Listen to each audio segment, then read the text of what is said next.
Maligayang pakikinig sa Tagalog Audio Bible PH. Mga Awit, Kapitulo 36. Ang pagsalansang na masama ay nagsasabi sa loob ng aking puso, walang takot sa Diyos sa harap ng kanyang mga mata. Sapagkat siya'y nanghihibo ng kanyang sariling mga mata, na ang kanyang kasamaan ay hindi masusumpungan at pagtataniman. Ang mga salita ng kanyang bibig ay kasamaan at karyaan. Iniwan niya ang pagkapantas at paggawa ng mabuti. Siya'y kumakatha ng kasamaan sa kanyang higaan. Siya'y lumagay sa isang daan na hindi mabuti. Hindi niya kinayayamutan ang kasamaan. Ang iyong kagandahang loob, O Panginoon, ay nasa mga langit. Ang iyong pagtatapat ay umabot hanggang sa langit. Ang iyong katwiran ay gaya ng mga bundok ng Diyos. Ang iyong mga kahatulan ay dakilang kalaliman. O Panginoon, iyong iniingatan ang tao at hayop. Napakamahalaga ng iyong kagandahang loob. O Diyos, at ang mga anak ng mga tao ay nanganganlong sa ilalim ng iyong mga pakpak. Sila'y nabubusog ng sagana ng katabaan ng iyong bahay, at iyong paiinumin sila sa ilog ng iyong kaluguran, sapagkat nasa iyo ang bukal ng buhay. Sa iyong liwanag makakakita kami ng liwanag. O, ilagi mo nawa ang iyong kagandahang loob sa kanila, na nakakakilala sa iyo at ang iyong katuwiran sa matuwid sa puso. Huwag nawang dumating laban sa akin ng paan ng kapalaluan, at huwag nawa akong itaboy ng kamay ng masama. Dooy nabubuwal ang mga manggagawa ng kasamaan. Sila'y malulugmok at hindi makakatindig.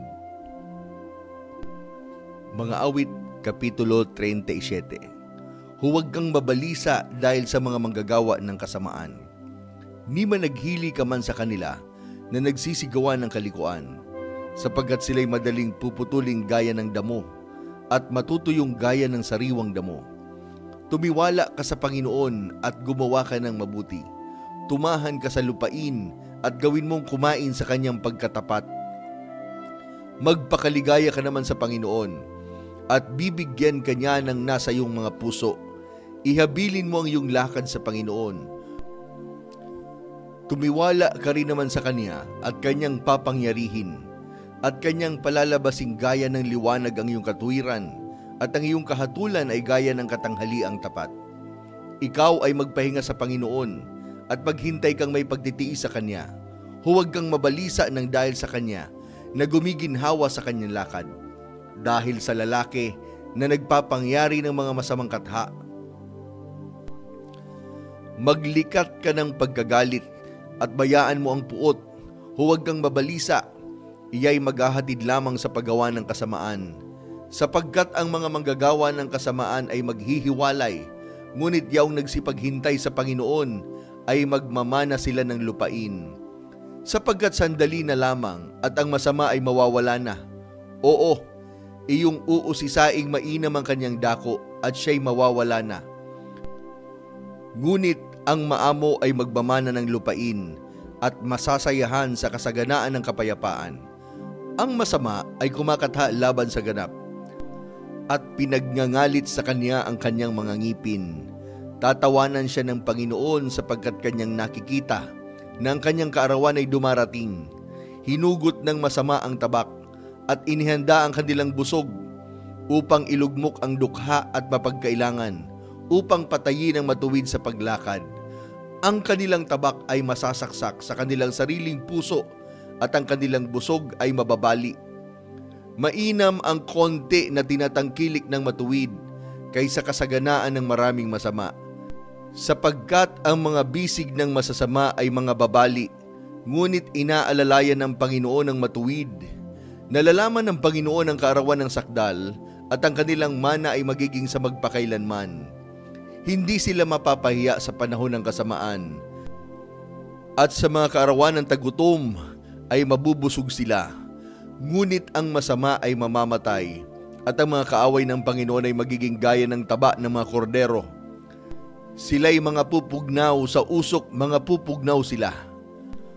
Ang masama ay humihiram at hindi nagsasauli, ngunit ang matuwid ay nahahabag at nagbibigay. Sapagat ang mga gayong pinagpala ng Panginoon ay mga magmamana ng lupain at silang sinumpa ay mahihiwalay. Ang lakad ng tao ay itinatatag ng Panginoon at siya'y nasasayahan sa kanyang lakad. Bagaman siya'y mabuwal, hindi siya lubos na mapapahiga sapagkat inaalalayan siya ng Panginoon ng kanyang kamay. Ako'y naging bata at ngayoy matanda, gayon may hindi ko nakita ang matuwid na pinabayaan, ni ang kanyang lahi man ay nagpapalimos ng tinapay. Lahat ng araw ay nahahabag at nagpapahiram, at ang kanyang lahi ay pinagpapala. Ikaw ay humiwalay sa kasamaan, at gumawa ka ng mabuti, at manahan ka magpakailanman. Sapagkat iniibig ng Panginoon ang kahatulan, at hindi pinababayaan ang kanyang mga banal. Sila'y iniingatan magpakailanman, ngunit ang lahi ng masama ay mahihiwalay. Mamanahin ng matuwid ang lupain, at tatahan doon magpakailanman. Ang bibig ng matuwid ay nangungusap ng karunungan, at ang kanyang dila ay nagsasalita ng kahatulan.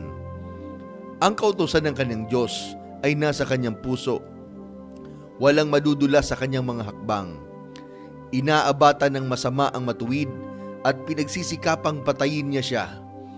Hindi siya iiwan ng Panginoon sa kanyang kamay, ni parurusahan man siya pagka siya'y nahatulan. Hintayin mo ang Panginoon at ingatan mo ang kanyang daan, at ibubunyi ka upang manahin mo ang lupain. Pagka nahiwalay ang masama, iyong makikita. Aking nakita ang masama sa malaking kapangyarihan, at lumalaganap na gaya ng sariwang punong kahoy sa kanyang lupang tinubuan. Ngunit may dumaan at narito, wala na siya. Oo, hinanap ko siya, ngunit hindi siya masumpungan. Tandaan mo ang sakdal na tao at masdan mo ang matuwid, sapagkat may isang maligayang wakas sa taong may kapayapaan. Tungkol sa mga mananalangsang, mga lilipol silang magkakasama. Ang huling wakas ng masama ay mahihiwalay. Ngunit ang kaligtasan ng matuwid ay sa Panginoon. Siya'y ang kanilang kuta sa panahon ng kabagabagan, at sila'y tinutulungan ng Panginoon at sinasagip sila. Sinasagip niya sila sa masama at inililigtas sila, sapagkat sila'y nagsipagkanlong sa Kanya. Awit Kapitulo 38. O Panginoon, huwag mo akong sawayin sa iyong pag-iinit, ni parusahan mo man ako sa iyong mahigpit na sama ng loob. Sapagkat ang iyong mga pana ay nagsitimo sa akin, at pinipisil akong mainam ng iyong kamay. Walang kagalingan sa aking laman dahil sa iyong pagkagalit, ni may kaginhawahan man sa aking mga buto dahil sa aking kasalanan. Sapagkat ang aking mga kasamaan ay nagsidaan sa ibabaw ng aking ulo, gaya ng isang pasang mabigat ay napakabigat sa akin. Ang aking mga sugat ay mabaho at putok-putok dahil sa aking kamangmangan. Ako'y nahirapan at ako'y nahukot, ako'y tumatangis buong araw. Sapagkat ang aking mga balakang ay lipos ng hirap at walang kagalingan sa aking laman. Ako'y nanlalata at bugbog na mainam. Ako'y umangal dahil sa kaba ng aking loob. Panginoon, lahat ng aking nais ay nasa harap mo, at ang aking hibik ay hindi lingid sa iyo. Ang aking loob ay kakaba-kaba, ang aking kalakasan ay nanlalata. Tungkol sa liwanag ng aking mga mata ay napawi rin ito sa akin.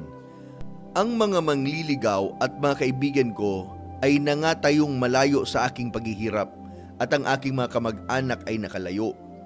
Sila namang ang nangag-uusig ng aking buhay ay nangaglagay ng mga silo na ukol sa akin, at silang nagsisihanap ng aking ikapapahamak ay nagsasalita ng masasamang bagay, at nag-iisip ng pagdaraya buong araw. Ngunit ako'y gaya ng binging tao na hindi nakakarinig, at ako'y gaya ng piping tao na hindi ibinubuka ang kanyang bibig. Oo, ako'y gaya ng tao na hindi nakakarinig, at sa kanyang bibig ay walang mga kasawayan. Sapagkat sa iyo, O Panginoon, ay umaasa ako. Ikaw ay sasagot, O Panginoon kong Diyos. Sapagkat aking sinabi, baka ako'y kagalakan nila. Pagka ang aking paa ay nadudulas, ay nagsisipagbata sila laban sa akin. sapagkat ako'y madali nang mahulog at ang aking kapanglawan ay laging nasa harap ko. Sapagkat ang aking ipahahayag ang aking kasamaan, aking ikamamanglaw ang aking kasalanan. Ngunit ang aking mga kaaway ay buhay at malalakas, at silang nagtatanim sa akin na may kamalian ay dumami. Sila namang nagbabayad ng kasamaan sa mabuti ay mga kaaway ko, sapagkat aking sinunod ang bagay na mabuti. Huwag mo akong pabayaan, O Panginoon. O Diyos ko, huwag kang lumayo sa akin. Magmadali kang tulungan mo ako, O Panginoon na aking kaligtasan.